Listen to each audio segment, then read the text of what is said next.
Mahani Mahama ede ato eye wiase nyina mpanifo amman mpanifo anim se wonhwe na wonya isa sikasem mu enyijimu ne ayipamu a woye editia abibiman no. Omampani dada John Ajekum Kofo wode atudwa ewo dwumade bi ekoso nkran broadcasting at the Crossroad Forum ase ewo nkran wose ebraso se abibiman yenso etimi enya dawurubo dwumakuo kese a eno a wobeka abibiman eho asem. Kane mampani abedi echere Dr. Mamadou Bawumia wanonso ade atudwa sese wutie ensem na afenso kasa omampani Mahama ekokaye ewo United Nations General Assembly asena na cheso no awoni mpa se COVID-19 ebedi Ghana fo hwamo nanso campaign wanka ho asem. Adeshe NCMP eka ho na matrase ene awie ade ebro se original ye akan kase ma ye nane ehutia wane yanyi abofo nkrato ye de kase ni chiremo ebeto awoso. Midofo a minnim ho gro.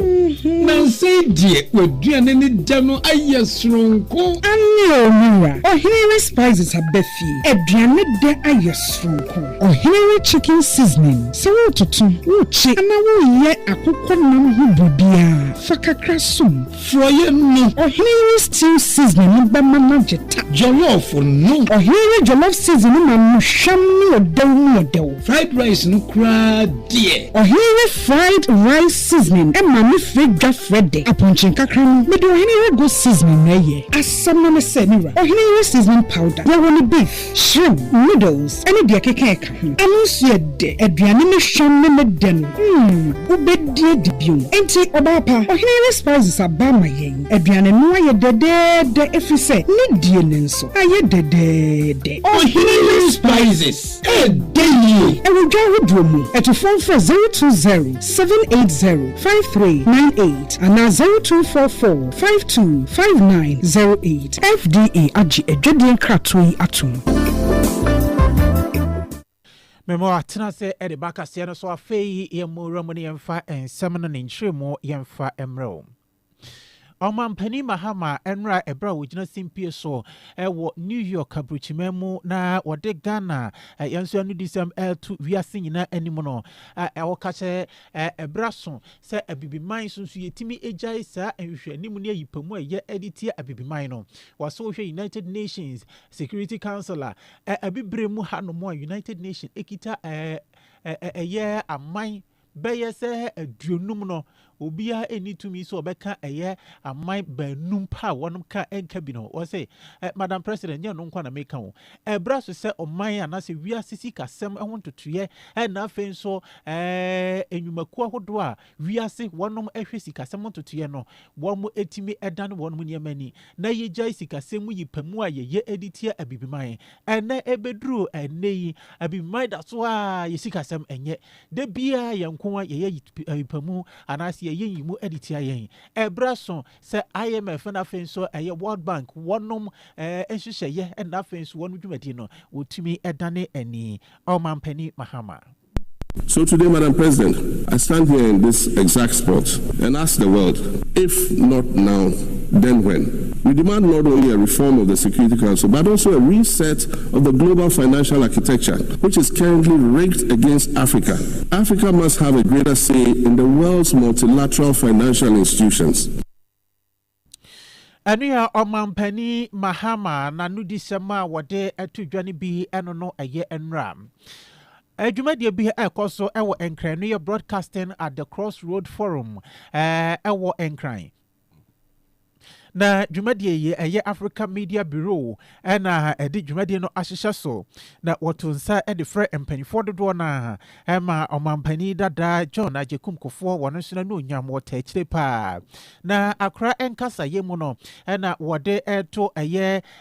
omanfo wono matwahye mu no anim sɛ ebraso se yetimi edane abibiman ye image anase abibre mu has ye honsem kan ye ewo wiase no ewo se yetimi edane no ye betimi adane na ewo se yetimi ye dawrubo adwumakuo kese no nso wo abibiman mu hanomo a eno ankasa beka abibiman abakosem na ɛde abibiman anasa bibirem ensɛm ɛbɛkɔ ewiase nyinaa wɔse yɛte hɔ no mu ɛnɛ akɔakɔyɛ sɛ yɛn ankasa yɛn nsɛm ɛfa yɛn ho no aborɔfo anasa hɔhoɔ ɛna wɔnom ɛka na deɛ wɔnom ka nyinaa nso na yɛn na egyina atesɛm ɛso ɛna wɔnom ɛka ebi mu wɔnom a abibiman kro nwura mu da nanso wɔka sɛm wɔka ne yayaaya ebesi na yɛse bibirem anom no ohia paa deɛ ɛsi ɛka ohia ekum kɔtɔ ɛde to anwea so a abibiman mu ɛna wɔ ɛnso ɛnyɛ saa ɛna yɛbɔsu anasɛ yɛsuban anaa yɛnkasa no yɛteɛ nyɛ saa na wɔ ha woba abibire mu a ɛnɛ yi anibie ɛwɔ abibiman mu anasɛ abibire mu hanom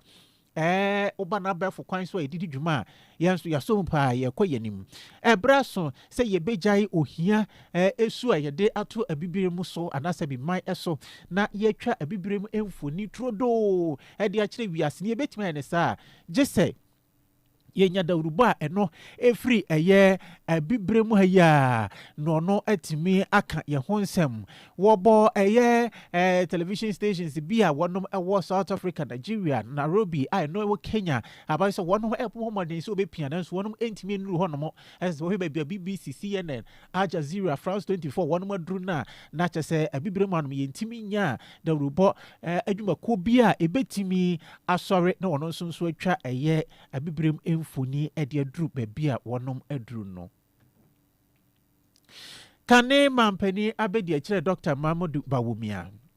ɛnra wɔno nso ɛkasa na ne kasa mu na ɔkyerɛ sɛ wotie ɔmampani Mahama ne nsɛm a ɔde kɔto dwa ɛwɔ United Nations na wɔkyerɛ sɛdeɛ coronavirus COVID-19 ɛna afei nso Russia ne Ukraine tokɔ a esi ɛbɔ ɛyɛ ɔman Ghana yɛfɔm ɛha yɛsi kasɛm na nakyɛ sɛ ɔno anga no onim no korɛ ne paa na nso ɔhyɛ da no wanka wɔsi ɛyɛ campaign afei atwa mu yɛba bɛto aba sɛdeɛ ɔmampani kasa yɛ ɛne sɛdeɛ NDC amanyuko ne kasa yɛ sɛ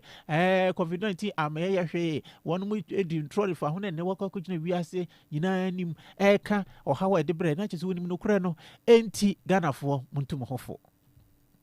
Most economic mismanagement. I say COVID and yet Omampenyi Echo New York and Omo Oko Ka say Africa na Nema Bo Echo Sro because of COVID. Marty, I say COVID ninety and a Nema Bo Echo Sro. I say a lot of your effort at reduce poverty over 10 years or 20 years. COVID no edi sa effort nina abaform in just 2 years. Sa no kind. Enti sa asa onim sa but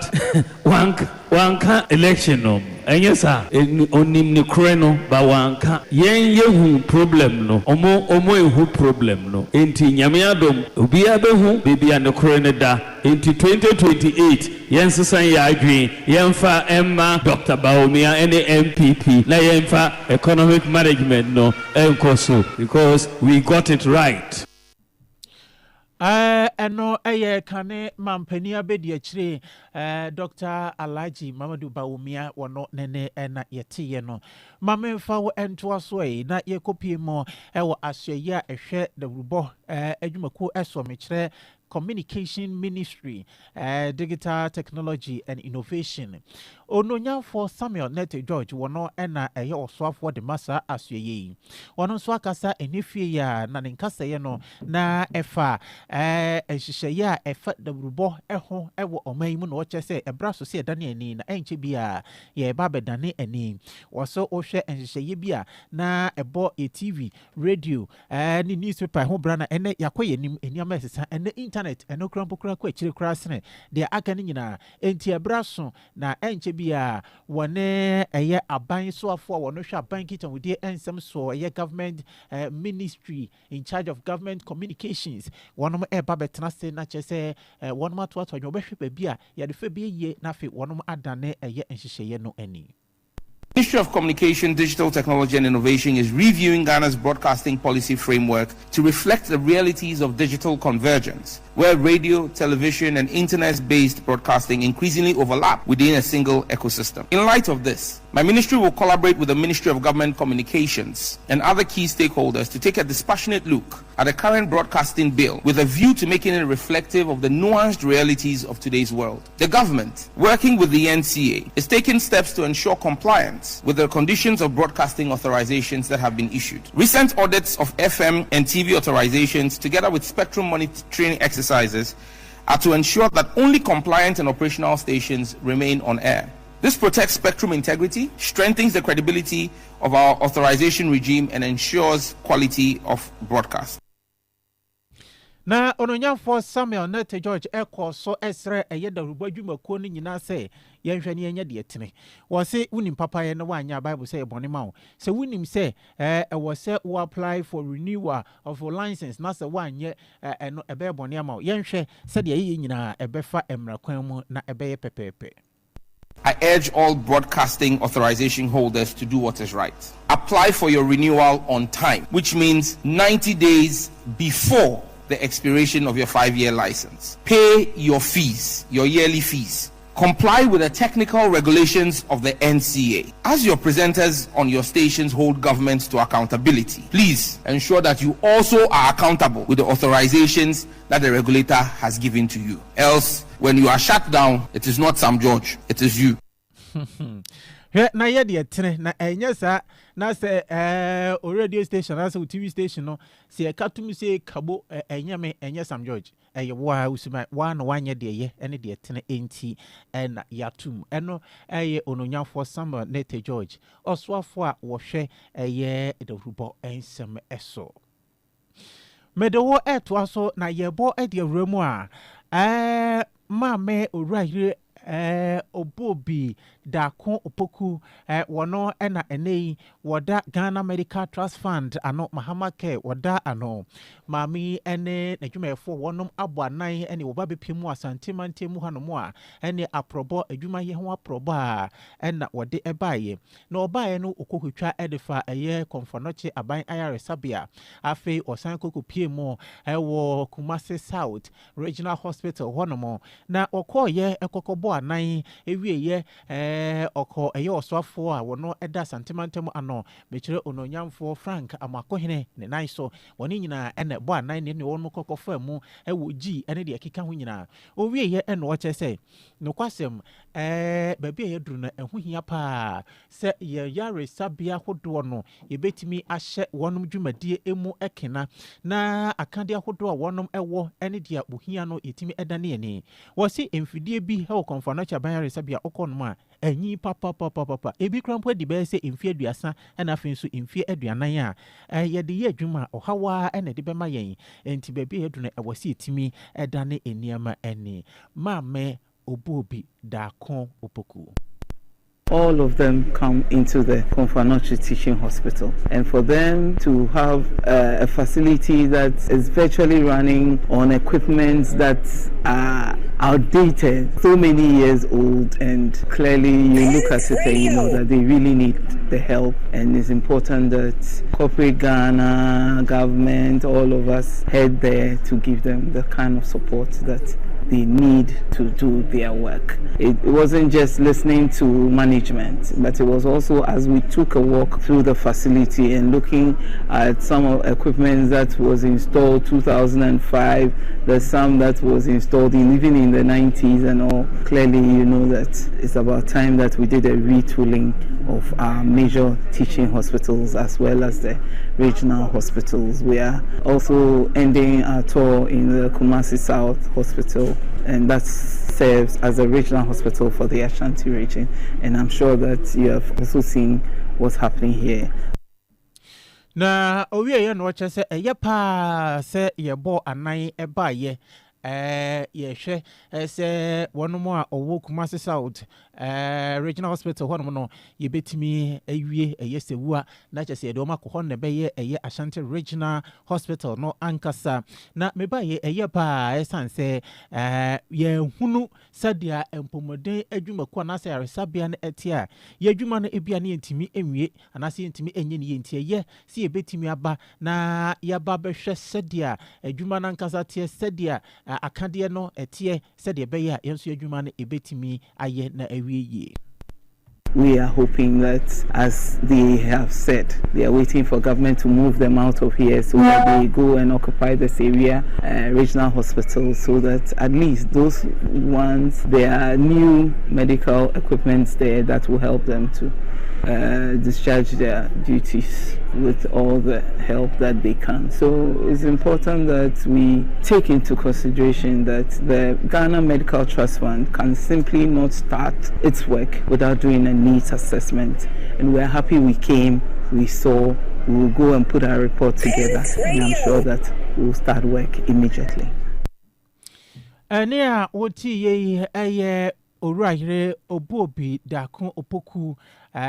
wano ena ene wada Ghana Medical Trust Fund ano dear friend Mahama Keno wada no nanu disem ena yeti bro ba santimantemo.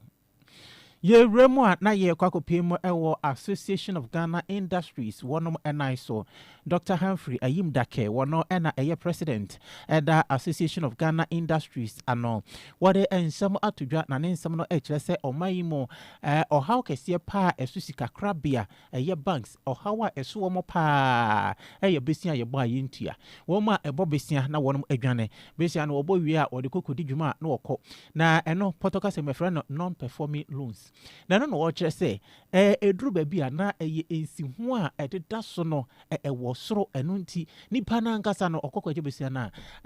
adwuma wode ba beye no sika wo se ne saka na se sika obetimi anya na entimi enso na say musika na ahia ne sa na say akamua enesa na eye governor Edmund Bank of Ghana Dr. Siama oba ye wabo wonoma no ba se wode eye interest rate no wode beba form eye policy rate no ebeba form a ebeboa amasika krabia no so no ankra de wonom so atimi atete wonom ensi ho a wode eto besia so no obetete so watete so no ebeboa ama wonom a ekokwaje besia no watimi ade ayadwuma anya so mfaso na wonom so atimi atua sei ena ochire mu fai. Well, that's a high expectation engaging the governor. He's very optimistic that in his tenure, lending rates will really drop. That has been the case.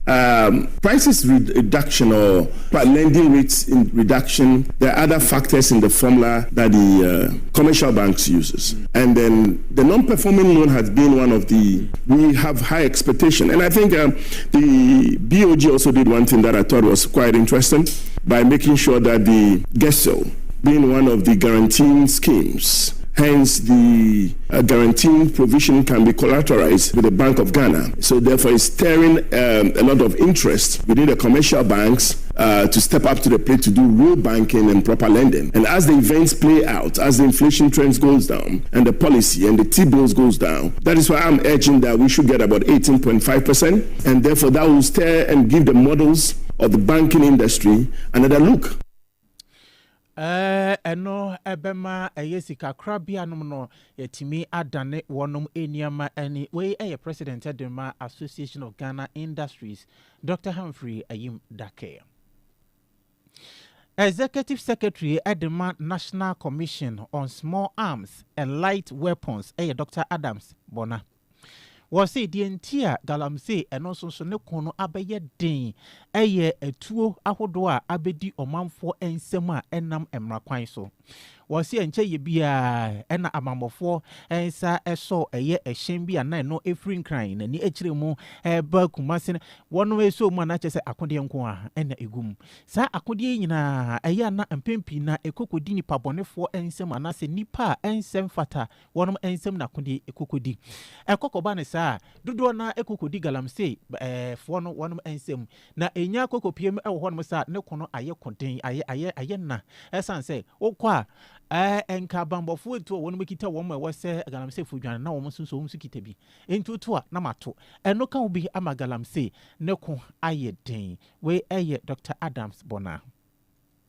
Say it's becoming difficult to fight because people have weapons. And if without the weapons, it would have been easy to fight Galamsey. Can you imagine just recently we had an issue of some hijacking of a vehicle, Accra Kumasi Trunk Road, which was very worrying. And you can say for a very long time, not much has been done in the area of making sure these things we nip them in the bud. But since I took over together with the team and government, fortunately, the president is 100% in support of what we are doing. My minister, Honorable Mutaka Mobarak, who is a son of this soil, 100% in support of what we are doing, is giving us some resources we need to do this. You see, if we can fight gun violence and gun racketing in Ashanti region, fighting it in the country,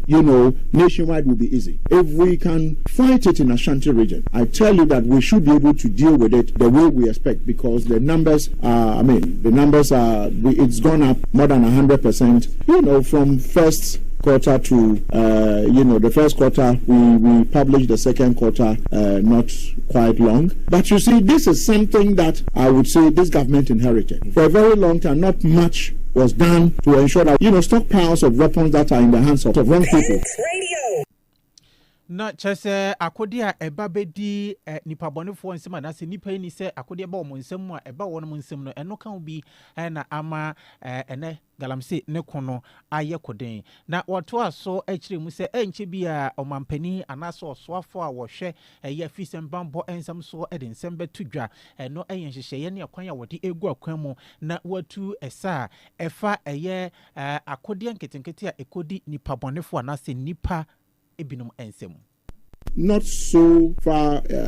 future, you are going to hear a big announcement either coming from His Excellency the President or the Honorable Minister himself with how we are going to deal with this. I don't want to get ahead of them, but something significant. We haven't done that for probably, I'm not too sure. I'll leave it. I'm sure in the next week or two, there's going to be a significant statement made by either the President himself, His Excellency the President, or my Nigeria with regards to tackling gun violence in this country. Something important is going to.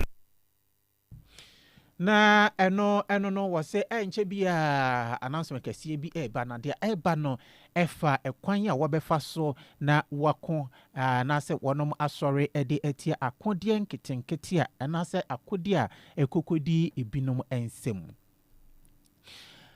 Ankrabo mpune mantemu posi adwumako ne kyerɛ sɛ wɔn nsa so abrantie bi a wanya osusu wonya emfie aduana enum ne paachi abrantie yi bɔne a wayɛ ne sɛ wɔsɔre a na waka kɔpɛ sojafo atade ahyɛ minim nipa ɔpam edema no deɛ sɛ ɔno ani tela ne pam no deɛ ɛne obi ntimi nkyerɛ na papa yi ɔkɔkɔtam ɛyɛ asrafo atade no wɔhyɛ wie a na kyerɛ sɛ abɔsɔ kan hɔ no baabi ɛne sɛ wonim enkran yi a kanehyin abɔsɔ kan akyi hɔ no na kyerɛ sɛ wakɔ akɔhyɛ hɔ no a na ne ohu na se phone ɛna egita no ɔpa na kyerɛ sɛ ohu no no wagye sika ɛna ɔpa na kyerɛ sɛ wapopo n'ani a no wagye na no ɛna ɔkyerɛ sɛ nipa binom etia abambɔfo na enai so ema woman so so do ani ato fom edi ni ntenten no a ahwe ya afi na brantie oda suban bi edi a suban na enya asrafo suban eno no anamo na wotu no enya asrafo anamo eno no na eno enenam so ama enra aposifo wo eye enkrampo ne mantem wonom etu wonan ekokɔkye no so pretend Juliana Oben a wono eye okasa edema posi adwumako ne nkrabata ewo enkran na ene sentrofo kasa ya wo kyerɛ ensem ne mu sei.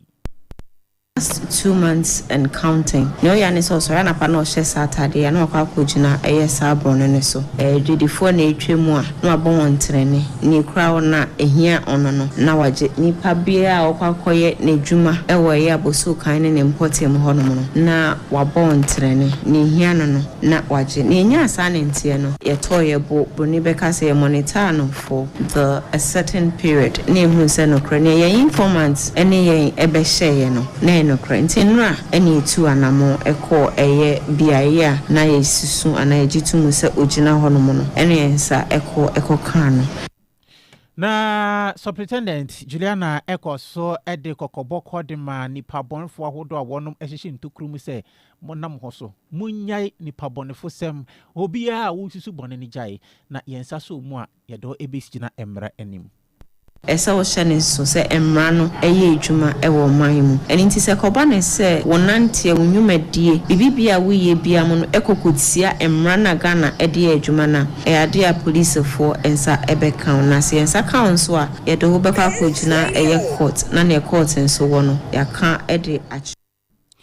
na de court one ya ka kyerɛ se court se fa ahudi a ye bema fa ahudi no akɔ na court nso se bua bɔde a ɛne na asotwe a ɛsɛ fata se yetuntum se yekɔkɔ se fita ye de bɛbɔ saa ɛna ɛnkran mantemu postage makuo no de okasa edema no ɛyɛ superintendent of police Mama Juliana Obin Chirimu. Grata ten baako every Ghana Education Service one ashe ye abeto apono so na krata ni mu ensam ni nyina ene se wase yemfento awofo and afin so adisuafo nyina nim has schools placement computer placement no computer school na wode ma one ma tru BC a wo pe kwan akonto asosuku akosua dan yentuaka wasi yento menkotua eye adamudie bi amfema obi ase mepe suku wei enti jiwei nafa me ba no fa no to suku wei mu anase jiwei na maye nko suku kase bi se o se da bi wanhwe yi a obedu dok no kwa enya de etu asika wo de wo ha obi a tutu nine ko resolution centers na wonu ma bie se de wonu esi akire mu no se wokọ enkranso so de ne wokọ no ma nat ho ho no mo na wabọ dompem wokọ no mo a na chese wo de wo hawo de so de awopɛ ene ohia sem nyina wo de akwakoto won manim wo de koto won manim na se won ma hwem na esese ye bibi ede fa ho a mepacho won be ye ede afa ho na mom kai na hunu se ene computerized schools selection and placement system CSSPS no portal no so bi ko nya yan ko bi akran pontan ni fie na nka wa nkasa self placement no enka beboa na untimi nya na wo how bi so ana chese wotutu na na ukọ men ko tua sika emfa mu bi sedamudie ene wan hwa obetimi atua ebi mo oji akese na wama yakwa ko wi usika kwa enya de a yeton krata ya ede ene mu kasamafo edema Ghana Education Service ora Daniel Feyi ne nsa na ehya ase Yewie afisam na yenko eye amanone ensimu. Arehusam ene se Interpol wonom echese enei wonom yenhwemu na nipa a wonom ache wonom abibremu hanomo be se 260 suspect wo nyina free abibremu aman be se edu enan eso 14 African countries. Interpol so manfo na wo se enei enche na obi afọ obi adamfo enche na damfofa no na emu acheche anase na ayira wasi nipa bonefo binum enam abefo internet so mobile phone so Facebook Twitter emma wonum ewie o manfo pa wonum ewie ebi mo aye won so woye ma a wonum epekunu se bi wo pe boyfriends wo pe kanjima mami say so we usika bubruja ebi mo so eton niam a eye fake na che se onyaje usika na eno ano no na eno na Interpol eye director of cybercrime Neil Jeton ene BBC zajofo adwetwe nkomo no che se one man who nipa be se apem ene ahenan 1400 se nipa yi wonom ewo aman bi te se Ghana afi Kenya Angola ene aman be ye se edu a wonom ekeka ho ana se du ba ko ekeka ho ewo abibremu hanom a sa nipa bonfo sem nko a ena chese wonom edie wose nipa yewia wonom ekeka na chese nipa yache wom no nipa wonom adupi wom na se wawia sika no be se 2.8 million US dollars na chese wo de koma be se 2.1 million pounds na chese wonom awia na se wonom atimi age de afri ebinum ensem wose nipa nyina obi bia enna ne ho so enche na obi afo adamfo enche na wankase wani atu aka nsema na no hu se wokokofa asa adamfo no enti obi a emie nani na omma nani enna ho adehye kase ni nyina asi dia edi emu akotene ebi enie Omampani John Dramani Mahama ede atu wiase empanifo amanpanifo anim ese wonom enhwe na sika semu yimu eye editie abibremu anase bibiman no yenyai Omampani dadaje kofo echese ansa na yebetimi atwamfoni trodo a ekasa edefa abibiman anase abibre ho no jesi etimi ya dawrubo adwumaku a eno so gina ne nan so ewo abibrem no no ankasa atwa ho mfoni na yede akọ Ononyamfo Sam George ede ensema tudwa edefa dawrubo enhyehyeye eho se enche wo ba bedane eniama eni sa enso ena opani kwantrefo executive secretary wada National Commission on small arms and light weapons. No, Dr. Adams Bonache say, Akodia Hodo Akodi Galamsey for some and no, and a Namsoma Galamsey no con ayedin. Na and send Binuka Hona Metras and we at the brow say, oh, which I can't cassier. And I see encore and fema or Henry Spices, and I face or hearing on Dari Pardon say, one Adama was so ya saying. 7:30 and a technical room on streaming live or Facebook at the MIA. Sir and so and Nipa boy the free newsroom one more a adwin pahene Kofi Mensa one way coming and I say encore and femo yami atoma no matosmi no ebo epemwa your best sign and no HMB me making come on me any or hini but radio.